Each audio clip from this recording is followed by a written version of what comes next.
जैसा कि आप जानते हैं, हम बात कर रहे थे 1857 की क्रांति के विषय में। 1857 की क्रांति जो विद्रोह हुआ था, उसकी असफलता के क्या कारण थे, आज हम उसके विषय में बात करेंगे। जैसे कि सीमित प्रभाव, जो 1857 की क्रांति हुई थी उसका प्रभाव बहुत ज्यादा सीमित जगह तक था, जैसे सिंध, राजपूताना और कश्मीर के कुछ भागों तक ही था। लेकिन जो बड़ी रियासतें थी जैसे हैदराबाद, कश्मीर, पंजाब, बंगाल, इन लोगों ने इसमें भाग नहीं लिया, बल्कि उन्होंने इसको दबाने के लिए अंग्रेजों का साथ दिया था। दूसरा है प्रभावी नेतृत्व नहीं।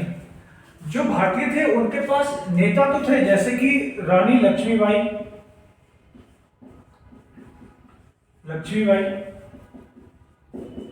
तात्या टोपे, कुंवर सिंह,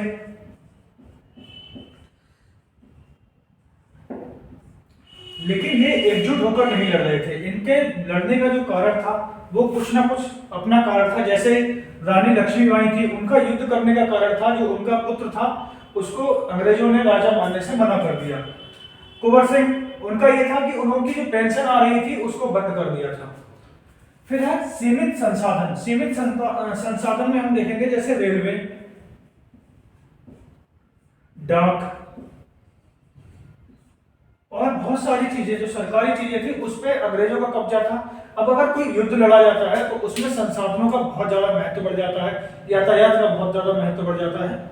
फिर है मध्य वर्ग की भागीदारी। मध्य वर्ग में भागीदारी में जैसे जो पढ़ा लिखा वर्ग था, पढ़ा लिखा वर्ग, जो अंग्रेजी माध्यम का वर्ग था, पढ़ा लिखा वर्ग था।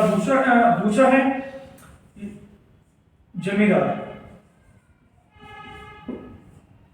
फिर बंगाल का प्रभावी लोग, उन्होंने इसमें भाग नहीं लिया था। ये भी एक बहुत बड़ा कारण है। फिर हम देखेंगे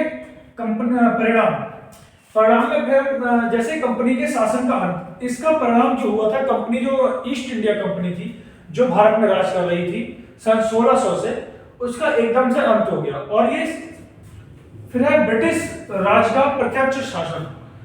1857 की क्रांति जो इसका बहुत ज्यादा इम्पैक्ट पड़ा था, ये था कि इंग्लैंड जो ब्रिटेन था उसकी जो महारानी थी, महारानी विक्टोरिया, उन्होंने अपने हाथ में ले लिया और डायरेक्ट क्राउन का शासन होने लग गया था।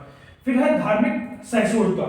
धार्मिक सहिष्णुता में जो 1857 की क्रांति थी, इसके होने का बहुत बड़ा जो तात्कालिक कारण था, जो हमने पिछली उसमें पढ़ा था, तात्कालिक कारण में गाय और सुअर की चर्बी से बने कारतूस जो एनफील्ड राइफल में लग रहे थे। फिर अंग्रेजों ने इसका वादा किया कि हम जो भी हैं सभी की धार्मिक भावनाओं का ख्याल रखेंगे, लेकिन ऐसा कुछ आगे हुआ।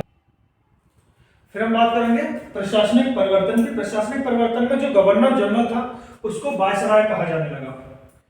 फिर है सैन्य पुनर्गठन। सैन्य पुनर्गठन में देखिए, जो युद्ध होता है उसमें सेना ही रोल प्ले करती है।